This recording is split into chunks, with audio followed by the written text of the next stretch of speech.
Jiang Kong queuing को finally उस restaurant पे ले जा पाता है जहाँ पे वो उसको पहले ले जाकर प्रपोज करना चाहता था। वो एक केक मंगवाता है और जब वो साथ में वो केक कट करता है तो उसके बीच पे हार्ट होता है और यहाँ पे जियांग कॉन्ग अपने प्यार का इजहार कर देता है क्यूइंग से।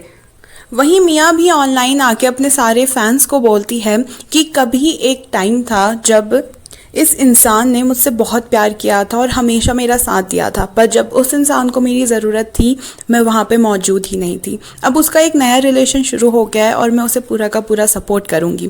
और फाइनली वो उसको अपने दिल से छोड़ देती है और उसके लिए लास्ट में एक गाना गाती है। ये चीज़ जियांग कॉन्ग और क्यूइंग भी देखते हैं। क्यूइंग कहती है कि मुझे नहीं पता था कि मिया हमें इतने अच्छे से फेयरवेल बोलेगी और हमारे रिलेशनशिप को सपोर्ट भी करेगी। दूसरे दिन जब क्यूइंग अपने ऑफिस में जाती है तो वो चुपचाप सुन लेती है कि उनका डायरेक्टर उसे फायर करना चाहता है, ये सारे लीक वगैरह चीज़ों के होने की वजह से। पर टीचर लुओ उसे कहते हैं कि अगर वो क्यूइंग को फायर करेंगे तो उससे पहले उन्हें उसको फायर करना होगा। टीचर लुओ अपना खुद का करियर दांव पे लगाने को तैयार है क्यूइंग की मदद करने के लिए। जियांग कॉन्ग भी जाकर पिक्सी से बात करता है तो पिक्सी बोलता है कि अगर तुम्हें कोई परफेक्ट टीम नहीं मिल रही तो तुम्हें अपनी परफेक्ट टीम बनानी चाहिए और मैं तुम्हारा साथ ज़रूर दूंगा। पर जियांग कॉन्ग को अभी भी समझ नहीं आ रहा कि अब उसको क्या करना चाहिए।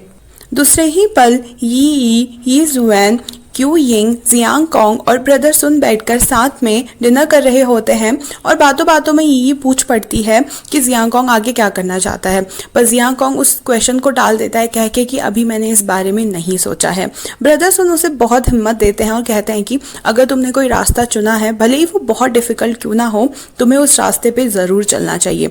डिनर के बाद जब क्यूइंग और जियांग कॉन्ग वॉक कर रहे होते हैं तो क्यूइंग कहती है कि वो रिज़ाइन कर देगी अपनी पोजीशन से क्योंकि उसकी वजह से टीचर लुओ को काफ़ी परेशानी हो रही है और वो उनको परेशानी में नहीं देख सकती।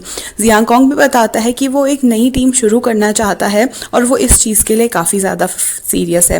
वो अपनी टीम का नाम तक सोच लेता है फीनिक्स। बस फिर क्या था, दूसरे ही पल वो लोग अपनी टीम फीनिक्स का लोगो तैयार करने लगते हैं, जर्सी ढूंढने लगते हैं और सारी प्रिपरेशन होने लगती है। एक दिन अचानक से जियांग कॉन्ग एक वीडियो क्लिप दिखाता है वीडियो गेम की क्यूइंग और पूछता है कि ये प्लेयर कौन है क्योंकि इस प्लेयर को मैं अपनी टीम में लेना चाहता हूँ। क्यूइंग समझ ही नहीं पाती तो जियांग कॉन्ग बताता है कि ये पिक्सी है, मैं पिक्सी को अपनी टीम पे लेना चाहता हूँ। उसने मुझसे ये तक कहा था कि वो मुझे बहुत एडमायर करता है और अगर मैं कोई नई टीम बनाऊंगा तो पिक्सी ज़रूर मेरा साथ देगा। पिक्सी भी इस चीज़ के लिए बहुत सीरियस है और वो अपने कज़न को बताता है कि वो लेजेंड्स टीम से अपना कॉन्ट्रैक्ट ख़त्म कर रहा है और उस टीम को छोड़ रहा है।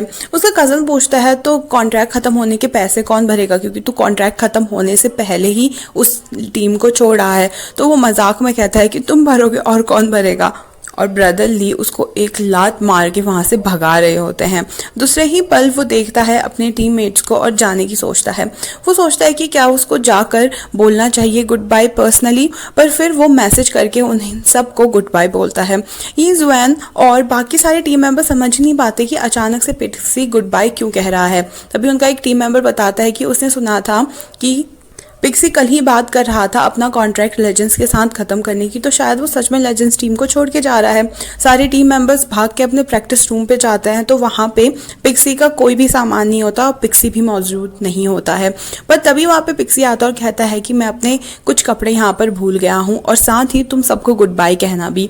वो उनको प्रॉपरली गुड बाय कहता है और बाकी टीम मेंबर्स भी उसे गुड बाय कहते हैं। वो यी जुएन की तरफ देखता है क्योंकि इस टीम पे सबसे ज़्यादा खटपट उसकी यी जुएन से ही होती थी, पर यी जुएन उसको बाय बोलता ही नहीं है। जब पिक्सी जा रहा होता है तब यी जुएन पीछे से उसे रोकता है और कहता है कि मैं सॉरी बोलता हूँ जो भी चीज़ें मैंने की थी जब तुम हमारी टीम पे नए नए आए थे, और थैंक यू सो मच इतनी सारी हेल्प करने के लिए, थैंक यू लीडर। और फिर वो उसके साथ हैंडशेक करता है। यहाँ पे क्यूइंग और जियांग कॉन्ग को अपने टीम मेंबर्स ढूंढने हैं अब, और उनको आइडिया आता है कि वो क्यों ना ब्रदर सुन से करें क्योंकि ब्रदर सुन भी अपने टाइम के बहुत ही अच्छे प्लेयर थे। वो उनके पास जाते हैं और इस बारे में बोलते हैं। ब्रदर सुन को यकीन ही नहीं होता है कि क्या वो उसे अपनी टीम पे लेना चाहते हैं, वो भी इतने सालों बाद। उन्हें तो 5-6 साल हो चुके हैं लास्ट गेम खेले हुए। पर तभी जियांग कॉन्ग उन्हें एक वीडियो दिखाता है और वो वीडियो से राज खुल जाता है कि अभी भी ब्रदर सुन time to time video game खेलते हैं और ऑनलाइन उसे पोस्ट भी करते हैं, बस किसी और के नाम से छुप के खेलते हैं वो ये वीडियो गेम। और अभी भी उनकी स्पीड और गेमिंग स्किल्स काफ़ी ज़्यादा अच्छी हैं, उतनी ही अच्छी जितनी उनकी 5-6 साल पहले हुआ करती थी।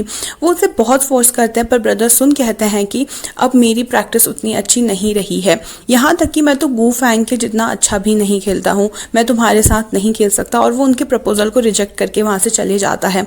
पर जब वो अकेले में होता है वो पिछले दिनों की याद करता है जब वो अपनी टीम पे खेला करता था और कैसे अचानक से उन्हें एक दिन वो टीम छोड़नी पड़ गई थी कुछ कारणों की वजह से। यहाँ पे अब जियांगकोंग और क्यूइंग सोच रहे हैं कि कैसे वो ब्रदर सुन को अपनी टीम पे ले, क्योंकि उन्हें और कोई भी अच्छे प्लेयर नहीं मिल रहे होते हैं। तभी जियांगकोंग को आइडिया आता है कि क्यों ना हम ब्रदर ली के पास जाकर उनसे पूछे कि आखिर ब्रदर सुन का क्या कारण था टीम अचानक से छोड़ने का, वो भी डायरेक्ट चैंपियनशिप से पहले। जब वो वहां पर पहुंचते हैं तो उन्हें पिक्सी सामान के साथ दिखाई देता है। क्यूइंग उससे पूछती है तो वो बताता है कि वो लेजेंड्स टीम छोड़ के आ गया है केवल और केवल जियांगकोंग की टीम में खेलने के लिए। जियांगकोंग उसको मुंह पे रिजेक्ट कर देता है कह के कि तुम सारी टीम के साथ नहीं खेल सकते, तुम केवल और केवल अपने लिए खेलते हो और ऐसी टीम मुझे नहीं चाहिए।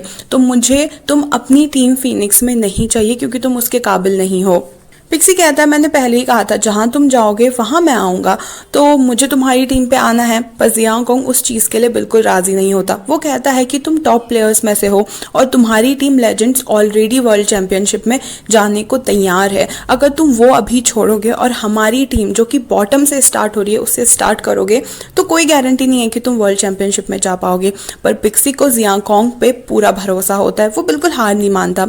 इतने में ब्रदर ली भी वहां आ जाते हैं और पिक्सी वहां से ये कह के जाता है कि मैं गिव अप नहीं करूंगा। तभी वो ब्रदर ली से पूछने लग जाते हैं कि ब्रदर सुन का क्या कारण था 5-6 साल पहले टीम अचानक छोड़ने का। ब्रदर ली बताते हैं कि मुझे भी तब तक का नहीं पता था जब तक का शू वैन का बर्थडे नहीं था।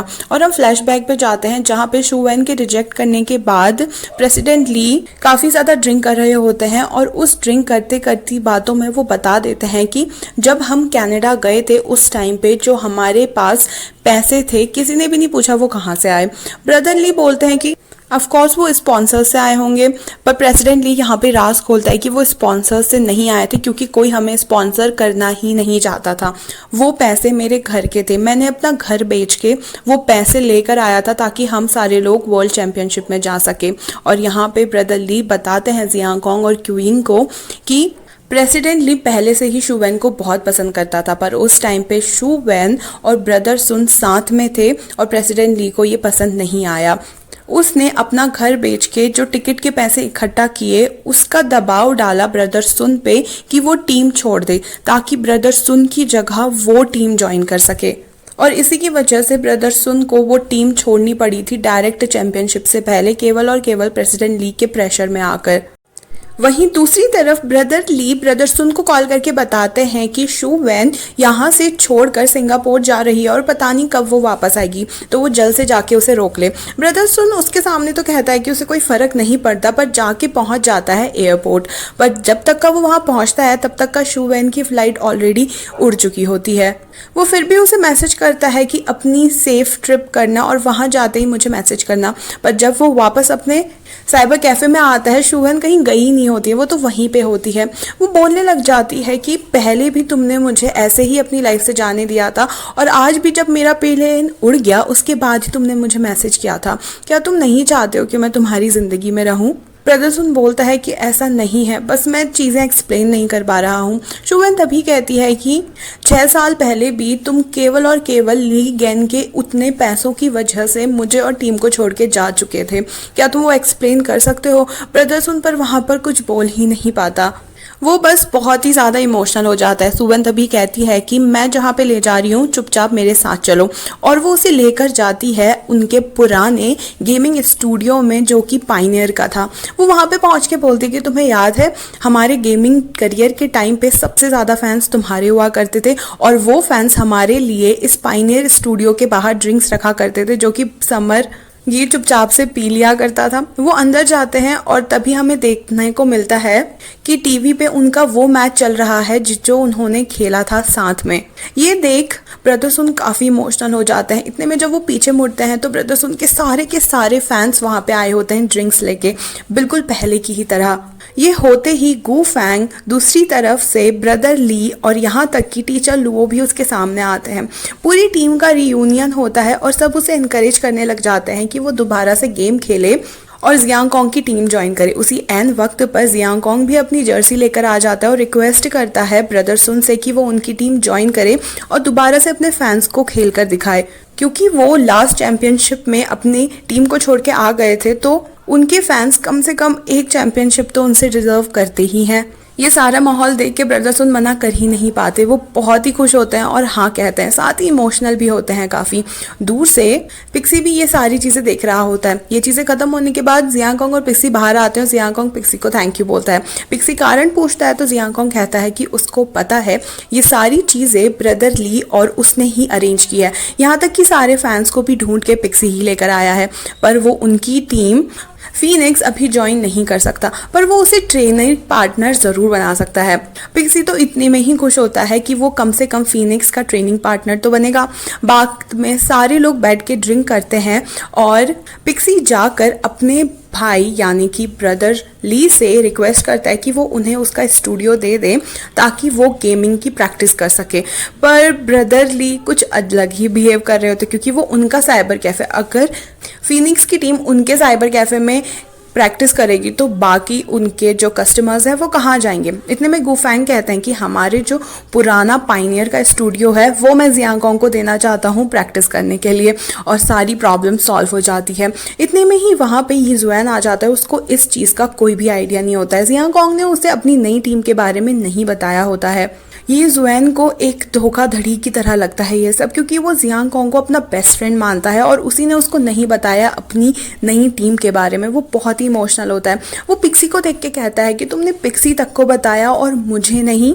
जियांग कोंग और क्यूइंग उसे समझाने लग जाते हैं कि अभी उसकी टीम फाइनल्स में एंटर कर चुकी है और इन लोगों की टीम नहीं है, तो ये जुएन को बिल्कुल नीचे से स्टार्ट करना होगा जो कि बहुत डिफिकल्ट होगा। साथ ही अगर वो कॉन्ट्रैक्ट को ख़त्म करेगा तो उसको उस कॉन्ट्रैक्ट ख़त्म करने की फीस भी भरनी होगी, वो कहाँ से लेकर आएगा। पर ये जुएन को बहुत ही बुरा लगा होता है, वो बिना कुछ कहे ही वहाँ से चले जाता है। पर दूसरे दिन सारे के सारे लोग मिलके उनका नया स्टूडियो यानी कि पाइनियर का स्टूडियो साफ करने लगते हैं ताकि वो एक अपना नया करियर और नई टीम स्टार्ट कर सके। सारी चीज़ें होने के बाद सब लोग बैठ के खा रहे होते हैं तो पिक्सी कहता है कि मुझे जियांग कोंग के साथ उसके रूम पे रहना है, पर क्यूइंग कहती है मैं जेलस फील करूँगी, तुम मेरे बॉयफ्रेंड के साथ कैसे रह सकते हो। पर पिक्सी को तो उसी के साथ रहना होता है। दूसरी तरफ हम जियालिंग को देखते हैं जो कि बहुत ही दुखी है। जब उसके दोस्त लोग उसे मैसेज कर रहे हैं कि बास्केटबॉल गेम पे आने को, वो तब भी नहीं जा रहा है क्योंकि वो नहीं खेल सकता, जैसे कि उसके पैर अब अच्छे से काम नहीं करते। उसकी माँ भी बहुत परेशान है क्योंकि वो खाना ही नहीं खा रहा, और ये सारी चीज़ देख के उसके पापा भी बहुत ही दुखी हैं। और इधर हम देखते हैं कि जियांग कोंग को अभी केवल एक ही मेंबर मिला है अपनी टीम का, वो है ब्रदर सुन, और पिक्सी को वो केवल एक ट्रेनिंग पार्टनर की ले रहे हैं। तो अभी तक का फीनिक्स टीम कंप्लीट हुई ही नहीं है। वो प्लेयर्स को ही देख रहे होते हैं, पर पिक्सी कहता है कि इनमें से किसी में भी उतनी यूनिक क्वालिटी नहीं है। तभी ब्रदर सुन बताते हैं कि ऑनलाइन एक गेमर है जो कि बहुत अच्छा गेम खेलता है, पर वो ना किसी को भी मुंह नहीं लगाता, यहाँ तक कि जब मैं उसे मैसेज करता हूँ ना वो मुझे भी रिप्लाई नहीं करता। जियांग कोंग कहता है कि मैं मैसेज करके देखता हूँ, और जैसे ही जियांग कोंग मैसेज करता है वो उसको रिप्लाई करता है। इसका मतलब वो केवल और केवल जियांग कोंग का ही फैन है, पर वो अपना नाम पता कुछ भी नहीं बताता, यहाँ तक कि वो तो मिलने के लिए भी तैयार नहीं हो रहा होता है। इतने में ही क्यूइंग को उसके पापा का कॉल आता है और वो उसे मिलने को बुलाते हैं।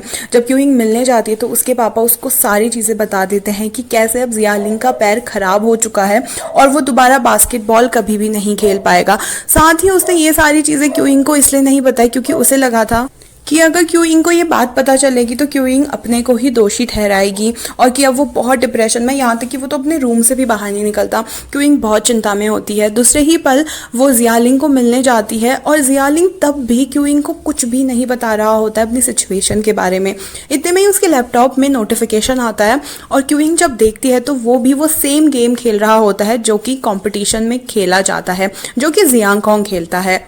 वो उसको बोलती है कि हम एक नई टीम बना रहे हैं, तो जियांगकॉन और पिक्सी तुम्हारी इस गेम में हेल्प कर सकते हैं अगर तुम गेम खेलना चाहते हो तो। पर जियालिंग अपना इंटरेस्ट नहीं दिखाता उस गेम पे और कहता है कि अभी उसे सिर्फ अकेला रहना है। वापस से जाकर वो अपने पापा से मिलती है और वो बोलती है कि अभी भी जियालिंग पे कोई भी इम्प्रूवमेंट नहीं दिखा, वो तो मेरी बात भी नहीं सुन रहा। उसके पापा कहते हैं कि शायद धीरे धीरे सारी चीज़ें ठीक हो जाएगी। उसके पापा पूछते हैं कि जो ऑडियो लीक होने का इन्वेस्टिगेशन चल रहा था वो कैसा चल रहा है, क्या तुम ठीक हो? और मैंने सुना है कि जियांगकॉन्ग तुम्हारा बॉयफ्रेंड है। वैसे मैंने ये भी सुना है कि जियांगकॉन्ग अच्छा इंसान है और तुम्हारी भी अभी एज हो चुकी है कि तुम इस एज में बॉयफ्रेंड बनाओ। क्यों को भी अच्छा लग रहा होता है कि उसके पापा को उसकी लाइफ के बारे में अब काफ़ी चीज़ें पता है और यहाँ तक कि वो चिंता भी कर रहे हैं। वो बताती है कि उसने कमेंट्री छोड़ दी है और अब वो जियांगकॉन्ग के साथ एक नई टीम बनाकर एक नई शुरुआत कर रही है। यी जुएन यहाँ पे मिल रहा होता है यी से और उसको अपनी ट्रॉफी दिखा के बोलता है कि क्या तुझे कोई इंसान पता है जो कि ट्रॉफीज कलेक्ट करता हो, क्योंकि मैं अपनी ट्रॉफीज बेचने को तैयार हूँ। यही को समझ नहीं आ रहा होता है कि आखिर वो अपनी इंपॉर्टेंट ट्रॉफीज क्यों बेचना चाहता है। वो तभी बताने लगता है कि मेरे पास बिल्कुल भी पैसे नहीं हैं, मेरे पास जो बचे कुछ पैसे थे वो मैंने अपने बड़े भाई को दे दिए, उसके शादी होने के बाद उसका घर खरीदना था इसलिए, और मुझे तो कोई खरीदेगा नहीं। इस सुन, क्या तू मुझे खरीदेगी? मैं ना तुझे 20% डिस्काउंट दूंगा। यही कहने लगती है कि पर तुझे पैसे इतने चाहिए ही क्यों? क्या तुझे किसी का कर्जा चुकाना है? तूने किसी से पैसे उधार लिए हैं? ये जो है तभी कहने लगता है कि नहीं, मुझे ना जियांगकॉन्ग की टीम पे जाना है और उसके लिए मुझे अपनी पेनल्टी फीस भरनी होगी जिसके पास मेरे लिए बिल्कुल भी पैसे नहीं है। ये बोलने लग जाते हैं, मुझे समझ नहीं आता कि तुम लोग जियांगकॉन्ग को इतना प्यार क्यों करते हो, आखिर उसमें है क्या ऐसा। पर दोबारा से यीजुएन उससे गुहार लगाता है कि प्लीज़ मेरी हेल्प कर दे, क्योंकि सिर्फ तू ही मेरी हेल्प कर सकती है। और ये मान जाती है उसकी हेल्प करने के लिए, पर अब ये उसकी हेल्प करेगी कैसे वो पता चलेगा नेक्स्ट पार्ट में। नेक्स्ट पार्ट देखने को आपको अच्छे से पता है ना आप क्या करना है, सब्सक्राइब करना है। Thank you so much for watching, bye bye.